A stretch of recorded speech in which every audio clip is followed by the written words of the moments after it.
tulionao unasema kiburi huangamiza. The message we have today says that arrogance leads to distractions. Kiburi huangamiza. Arrogance leads to distractions.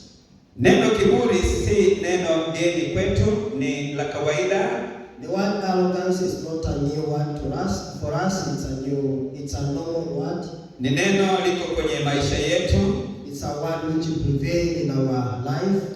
Kiburi ni imetafsiriwa kama hisia za mtu kujiona kwamba yeye ni mkubwa kuliko mwingine. It has been translated as the feeling of seeing oneself big than the other. Kiburi ni ile hali ya majivuno. It's a sense of pride. Ni kutokutii. It's a sense of disobeying. Tena kwa makusudi tu. Intentionally. Kwa hiyo kiburi ni ile hali ya kutokutii kwa makusudi tu. Arrogance is the sense of not obeying intentionally. Na kiburi ni roho kamili ya ibilisi. Arrogance is a full spirit of a devil. Hebu tuangalie sasa Biblia. Fungua Biblia yako kitabu cha Joshua. Let's look from the scriptures from the book of Joshua. Na ile Joshua ni sura ile ya 6. Joshua chapter 6. Nitasoma mistari kadhaa pale kuanzia 21. I'll read some verses from verse 21. Biblia imeandika hivi.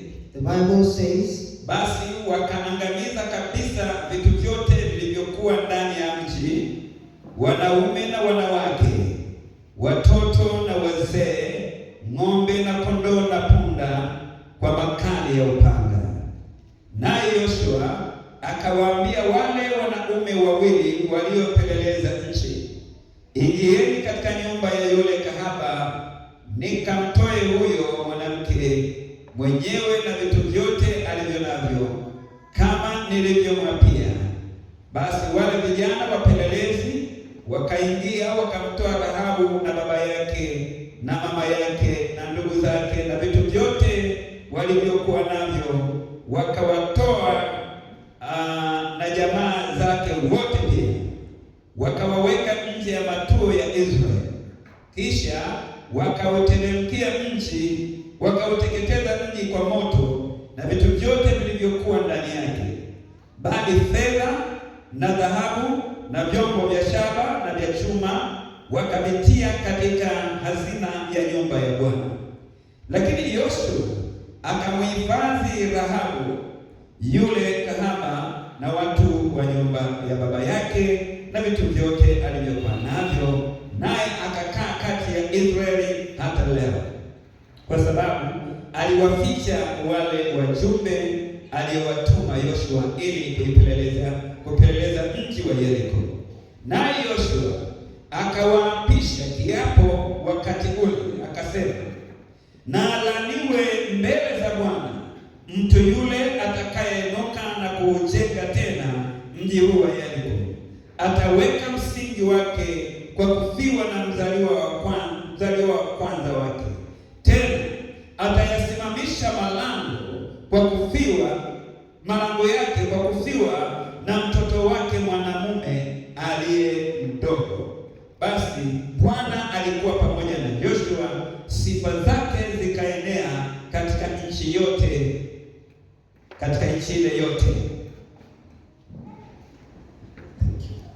Then they devoted all in the city to destruction, both men and women, young and old, oxen, sheep, and donkey, with the age of the sword. But the two men who had spied out the land, Joshua said, go into the prostitute's house and bring out from there the woman who and all who belong to her, and as you saw to her. So the young men who had been spies went in and brought out Rahab and her father, the mother and the brothers, and who belonged to her. And they brought all her relatives and put them outside the camp of Israel. And they burned the city with a fire and everything in it, only the silver and gold and the vessels of bronze and iron they put into the treasure of the house of the Lord. But Rahab and the prostitute and her father's household, and who belonged to her, Joshua saved alive. And she has lived in Israel to this day, because she had the messengers whom Joshua sent to spies Jericho. Joshua laid an oath on them, and at that time said, "Cut me before the Lord, be the man who raised up and rebuilt the city Jericho. At the cost of his firstborn shall lay its foundation, and at the cost of his youngest son shall he set up its gates." So the Lord was with Joshua, and his fame was in all the land. Hallelujah. Amen. Bwana Yesu asifiwe. Praise God. Tunasoma habari za nchi unaitwa Yeriko. We are reading the news pertaining the city called Jericho. Baada ya Israeli kuvuka mto Jordan, mbele zao walikuwa nakabiliana na mji unaitwa Yeriko. After Israelites crossed the Jordan River, they faced the city called Jericho. Ilikuwa ni kama kikwazo cha kuendelea kuitamalaki nchi waliopewa. It was an obstacle to face the land which were promised. Inaonekana Yeriko haikutoa kibali kwa Israeli kuingia kwenye nchi. It seems that Jericho did not give the permission to Israelites to go to the city. Mara kadhaa tumejifunza kuhusu mji wa Yeriko ulivyokuwa, hata kwa upana tu wa ukuta wake wa ulinzi. Many times we have learned about Jericho city, kwamba ukuta uliokuwa unalinda ule mji, kama desturi ya miji ya zamani ilikuwa inajengewa boma, yani ukuta kwa ajili ya usalama, ulikuwa ni ukuta mpana sana. Jericho was surrounded with a great wall which were built to defend the whole city. Wataalamu wa historia ya mambo ya kale wanaeleza upana wa ukuta wa mji wa Jericho ungeweza kupitisha magari matatu ya farasi pale juu yakapita bila kukwaruzana. Historians say that the wide of the wall of Jericho was allowed only almost 3 cars to pass. Na gari moja la farasi linalinganishwa na upana wa Land Rover. And one car, the horse car, it's just ranged to the Land Rover's wide. Kwa hiyo Land Rover tatu zikijipanga na zinaenda pamoja vile, unaweza ukaona ni ukuta mpana kiasi gani. So when you arrange the Land Rover's car, you may see how wide it was, that wall. Kwa hiyo kushambulia mji wa Yeriko na kuvunja ukuta wake ilikuwa si swala rahisi.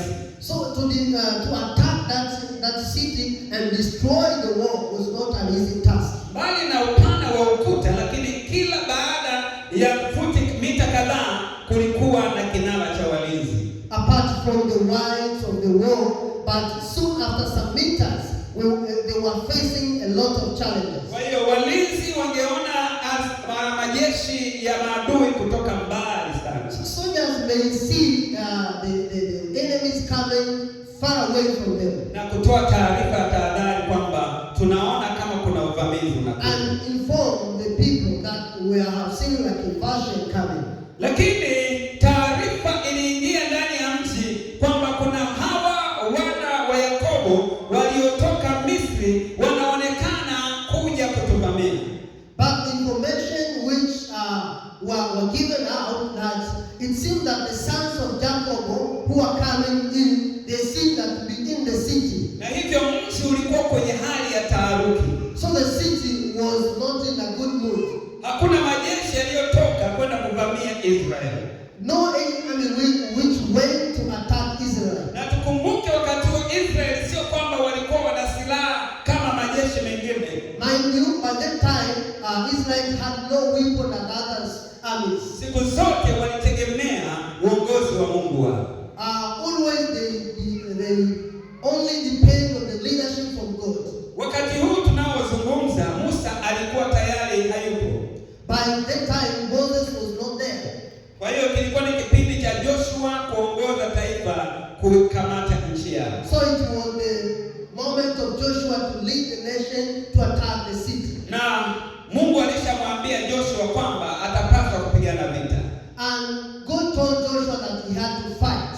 Kwa sababu kukamata mji ambao tayari kuna watu wanaishi kwa miaka na miaka si kitu rahisi. Because to attack or to get a city which were already occupied by other people, it wasn't easy. Mungu angeweza kufanya miujiza na miujiza na miujiza ili kukamata ile nchi, lakini alitaka kushirikisha pia watoto wake. God could do a lot of miracles and let those people conquer the city, but he wanted to participate those people so that they conquer together. Kuwashirikisha katika vita, to participate them in wars, vita vya urejesho wa mali, that's the restoration of wealth. Kwa sababu wanaoishi ndani yake kwanza hawamjui Mungu wa kweli. Because those dwellers, the city dwellers, they were not aware of true God. Nao wamejihalalishia kwamba hiyo ni nchi yao. And they legally say that that city would belong to them. Lakini tujue ya kwamba dunia yote na vyote vilivyomo ni mali ya Bwana. I'll let you know that all the world and things which are in belongs to God. Leo wewe waweza kusema kwamba hii ni mali yako, lakini sivyo, ni mali ya Bwana. Today you may say that this is your property, but not. It belongs to God. Mungu anapohitaji anaweza akaichukua wakati wowote ule. When God needs it, may take it at any time. Kwa hiyo ni vizuri kuwa rafiki wa Mungu. So it's better to be a friend to God. Ukimletea ukorofi atakunyang'anya. Whenever you become arrogant, he may take. Na wengine wamenyang'anywa hata uchumi wao. Some were taken even the economy. Kwa sababu walimkorofisha Mungu. Because they were arrogant to God. Mungu anaweza kukuhamisha hata eneo unaloishi. God may even shift the place that you are living. Ilikapotea tu. Just to disappear. Na ukapata hasara. And you get lost. Ukawa na sababu zikazalishwa kwamba hapa sio mali yako, hapa sio nini, hapa vile, na ukanyang'anywa. And some reasons may come and finally you lose the land. Kwa sababu vyote ni mali ya Mungu. Because all of them belongs to God. Ukitaka kumiliki, kuwa rafiki wa Mungu. If you want to own, be friend to God. Kwa hiyo mji wa Jericho ukaingia taharuki. So Jericho city were not at the normal moment. Habari yake nyinyi mnaijua jinsi ulivyotekwa ule mji. You know all the story how it was attacked. Lakini natukatishe mji ukawa umetekwa hatimaye. And let us shorten the story. Finally the city was attacked. Pamoja na kuta zake nzito, together with the strong walls, pamoja na majeshi, together with the strong army. Lakini mji ulianguka mikononi mwa Waisraeli. But the city will belong to Israelites. Mungu akitaka kumpatia mtoto wake kitu, when God wants to give his son anything, hata kama kutakuwa na upinzani wa aina yoyote, even if they might have some obstacles, upinzani ule hauwezi kuzuia haki ya mtoto wa Mungu. That obstacle may not hinder the right of the son of God. Kunaweza kukawa tu na mashindano fulani, it may happen at some competition, lakini mwishowe haki ya mtoto wa Mungu itapatikana. But finally the right of the son of God may be. Kinachotakiwa kaa vizuri na Mungu. What's needed just you to stay well with God. Hatimaye kizuizi kikawa kimeondolewa. Finally the obstacle was taken out. Kizuizi baada ya mto wa Jordan. The obstacle after the Jordan River. Mnakumbuka kwamba mto Jordan nao ulifanyika kizuizi. Remember that even Jordan's river were obstacle. Lakini Mungu aliyasimamisha maji kutoka kule ziwa Galilaya yaliyokuwa yanateremka kuelekea ziwa Mfu, yalisimamishwa yakawa chungu, na haya yakaendelea pakaonekana pakavu. And God made a miracle to stop water from the other side and let other people pass through. Hakuna kinachoweza kusimama mbele za mtoto wa Mungu. Nothing can stand before the Son of God. Ili mradi huyu mtoto wa Mungu akazijua haki zake. As long as that man of God knows the rights. Tunajifunza mara kwa mara uitambue haki yako katika Mungu. We are learning usually that you have to know the right of you are right as the son of God. Watu wengi wanaonewa kwenye maisha yao kwa sababu hawazijui haki zao. Many people are oppressed because they don't know their rights. Na Ibilisi anatambua huyu anayejua haki yake ama haijui. And the devil knows that this one knows his right or this one not. Na kama hujui haki yako ni rahisi sana kunyanyasika. And if you don't know your right, it's very easy for you to be oppressed. Wawezaje kujua haki yako? How will you know your right? Ni kwa kujifunza neno la Mungu. By learning the word of God. Siri zote ziko ndani ya neno la Mungu. All the secrets are in the word of God. Mtu mmoja alisema Waafrika wengi hawapendi kusoma. One man said most of Africans do not like to read. Na ukitaka kuficha siri kwa Waafrika, ficha katika maandishi. And if you want to keep a secret to Africans, just put in writings. Atakaa na iko kitabu miaka, lakini hataelewa kwamba ukombozi wake umeandikwa ndani ya hiki kitabu. He will spend time with that book without knowing that his redeemed it is in that book. Atakaa kwenye umaskini siku zote, lakini hajui njia za kutajirika kwake ziko ndani ya kile kitabu. He may live in poverty without knowing the ways of being rich. It is in that book. Na hilo ndio tatizo ambalo liko ndani ya waliookoka wengi. And that's a problem which faces many people who are born again. Wangapi wamesoma Biblia wiki hii? Ningeweza kuhoji hapa, wangeonekana wachache. How many people have read the Bible this week? If I ask here, many people just hata wale waliopitia kusoma Biblia wamepita tu juu. And if those who happen to read, they just pass by. Na kwa sababu hiyo, huwezi kujua haki zako, lazima utaonewa tu. And by doing so, you cannot know your rights. You will be oppressed. Ni kwa njia ya kusoma neno la Mungu utagundua haki zako. It's by reading the word of God you will know your rights. Hallelujah, hallelujah. Hallelujah. Tunasoma kitabu cha Danieli. We are reading the book of Daniel. Kwamba Danieli kwa kuvisoma vitabu akagundua ya kwamba kumbe muda wa kukaa uhamishoni ulikuwa umefika. Daniel, by reading books, he revealed that the time of living in a slavery time was over. Hallelujah. Ile miaka 70 ilikuwa imefika, walitakiwa kuondoka, kurudi nyumbani. And the 70 years were over and were supposed to go back home. Lakini Daniel aligundua hilo baada ya kuvisoma vitabu vya manabii. Daniel revealed that after reading the books of prophets. Kama asingesoma vitabu vya manabii, hivyo asingejua majira yalikuwa yamefika, aingie mbele za Mungu kwa toba ya taifa. Daniel couldn't know if he couldn't read that book of word and enter to repent